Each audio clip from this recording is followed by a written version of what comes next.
anak-anak. Pagi, Bu. Bagaimana kabarnya hari ini? Baik, Bu. Kalau Ibu tanya, bagaimana kabarnya hari ini anak-anak? Kalian jawab luar biasa. Bagaimana kabarnya hari ini anak-anak? Luar biasa. Sebelum mengawali pembelajaran, apakah masih semangat? Masih. Siapa yang belum sarapan? Kok lemes banget? Masih pada semangat atau enggak? Masih. Nah, Ibu punya yel kalau Ibu guru tanya, mana semangatmu? Kalian jawab, ini semangatku. Udah bisa? Mana semangatmu? Ini semangatku. Pinter. Nah, hari ini tanggal berapa anak-anak? 22. 22 bulan tahun 2020. Hari ini kita akan belajar tema 8, subtema 1, pembelajaran 2. Sebelum mengawali pembelajaran, siapa yang mau berdoa? Ya, Bella berdoa.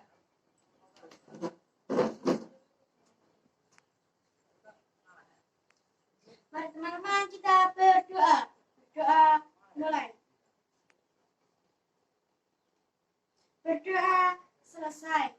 Jadi salam pada guru. Selamat pagi, Bu. Terima kasih, Bella. Ibu mau presentasi dulu ya. Siapa yang hari ini nggak berangkat? Berangkat semua? Bella, Berangkat. Elsa, Berangkat. Pipit, Berangkat. Amel. Berangkat. Ya, berarti berangkat semua ya. Nah, anak-anak, hari ini kita akan belajar tentang cerita fiksi dan gaya dan gerak. Siapa yang tahu cerita fiksi itu apa sih? Ayo, berarti semalam pada belum belajar nih. Kok nggak tahu cerita fiksi itu apa? Cerita fiksi yaitu, ayo apa? Ayo baca bukunya, dibuka dulu. Cerita fiksi apa? Ayo.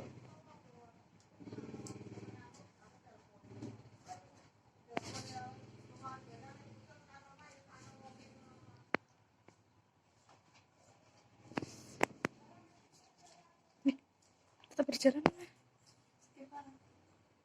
Cerita fiksi adalah Cerita rekaan dan khayalan pengarang. ya, betul. Contoh cerita fiksi itu apa aja? Ayo. Cerita jenaka adalah cerita pendek berisi kebutuhan atau kisah seseorang yang menimbulkan senyum atau tawa bagi pembaca atau Ya.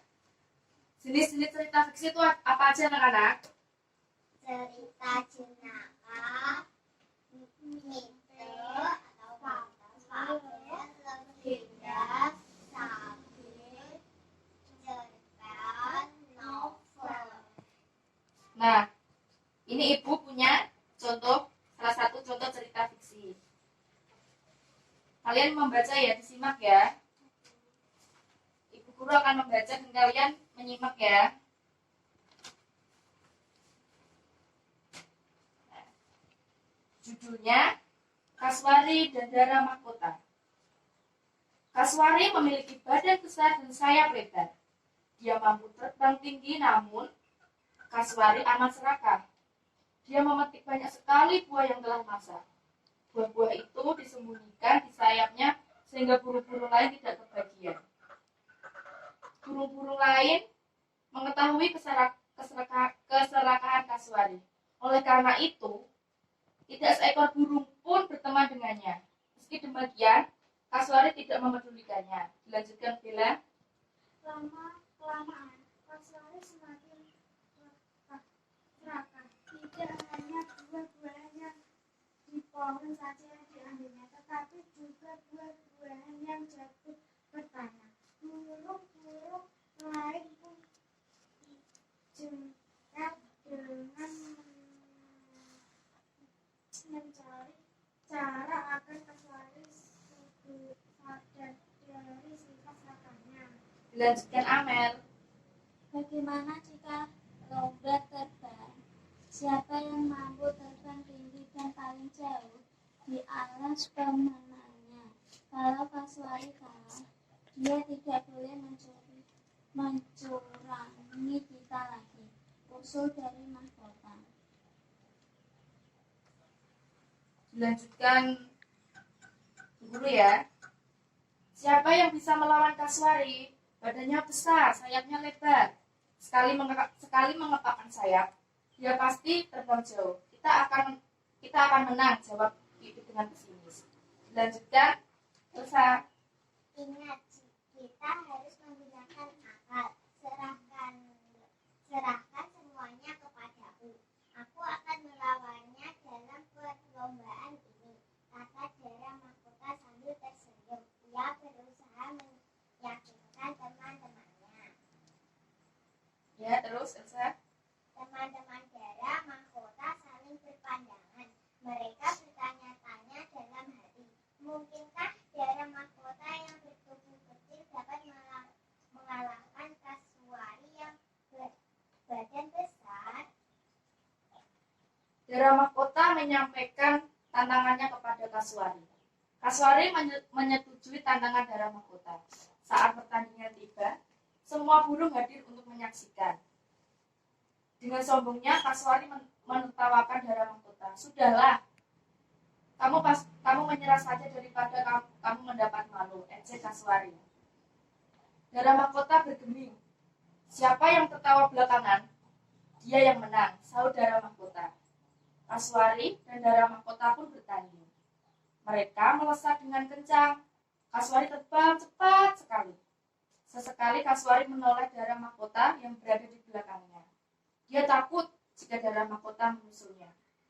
Saat asik menoleh, tiba-tiba terdengar suara berak. Kasuari menabrak batang pohon. Setelah sayapnya pun patah, semua yang hadir tertegun. Tetapi Kasuari tak mau menyerah. Dia berusaha bangkit dan mengepak-ngepakkan sayapnya.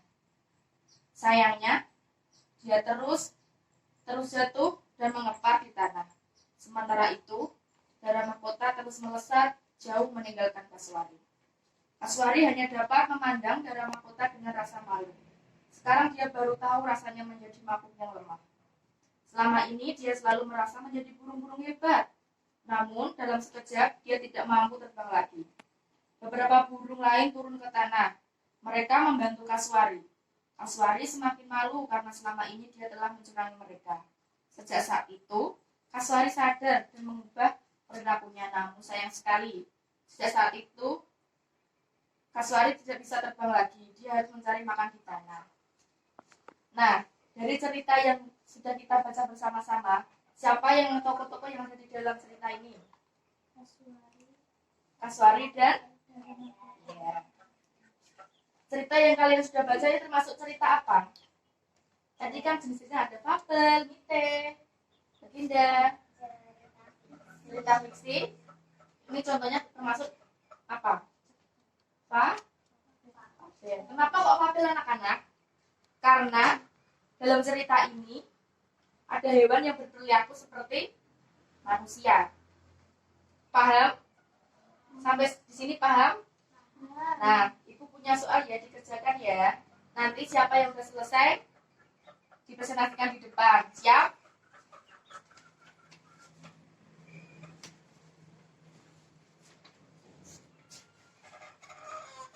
Satu. Nah, anak-anak silakan mengerjakan soal yang Ibu bagi ya.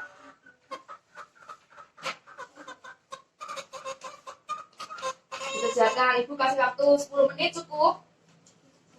Ya. Waktunya sudah habis anak-anak. Siapa yang sudah selesai? Angkat tangan. Ya, Pipit maju. Yang lain menyimak ya, apakah jawabannya Pipit benar atau salah. Carilah informasi tentang ciri-ciri cerita fiksi berikut. A. Cerita jenaka adalah cerita rakyat yang berunsur jenaka atau lucu yang dapat membuat tawa. B. Mite adalah cerita yang mempunyai latar belakang sejarah.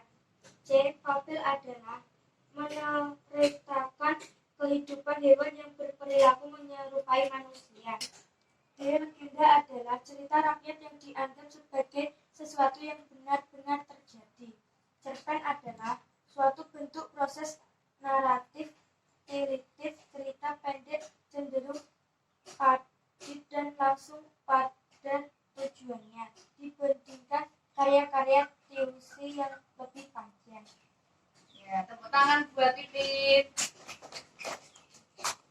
Sudah ya. Nah, Ibu punya cerita lagi. Dengarkan ya anak-anak, disimak ya. Pulang sekolah, Edo mengendarai sepeda. Di jalan cukup ramai, Edo mengurangi kekuatan saat mengayuh sepedanya.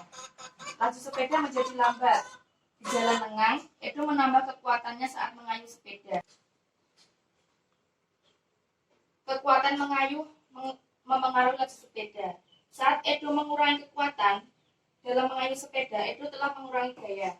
Sepeda pun bergerak lambat atau pelan. Sebaliknya saat Edo menambah kekuatan dalam mengayuh sepeda, Edo telah menambah gaya. Sepeda pun bergerak cepat. Dengan demikian, gaya berpengaruh terhadap gerak benda. Nah, kalian masih ingat materi sebelumnya tentang gaya? Siapa yang ingat? Gaya adalah apa? Gaya apa? Ayo. Apa? Yang jelas? Gaya adalah dorongan dan tarik atau tarikan. Ya. Contoh gaya itu apa aja anak-anak? Gaya? Gaya? Gaya listrik? Gaya jet? Gaya gravitasi? Gaya? Terus? Ya. Contoh gaya bekas itu apa sih? Seperti kalau kita bermain ketapel. Itu termasuk gaya? Bekas, pinter. Gaya gravitasi contohnya apa anak-anak? Ya, apel jatuh ke bumi. Terus, contoh gaya gesek seperti apa? Mendorong kursi dan meja.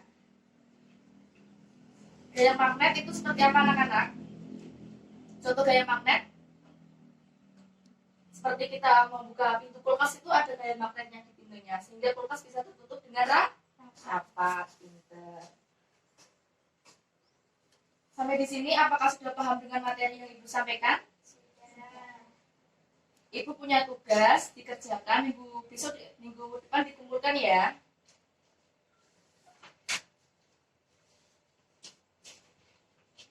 Biasanya dikumpulkan minggu depan ya anak-anak. Nah, sekarang Ibu mau tanya. Nah anak-anak, hari ini kita sudah belajar tentang apa? Ayo. Tentang cerita fiksi dan gaya. Ya, pinter. Sebelum mengakhiri pembelajaran, Ibu guru yang meminta doa untuk pulang ya. Berdoa dimulai. Berdoa selesai. Nah, sebelum kalian pulang, nanti hati-hati ya kalau pulang ya.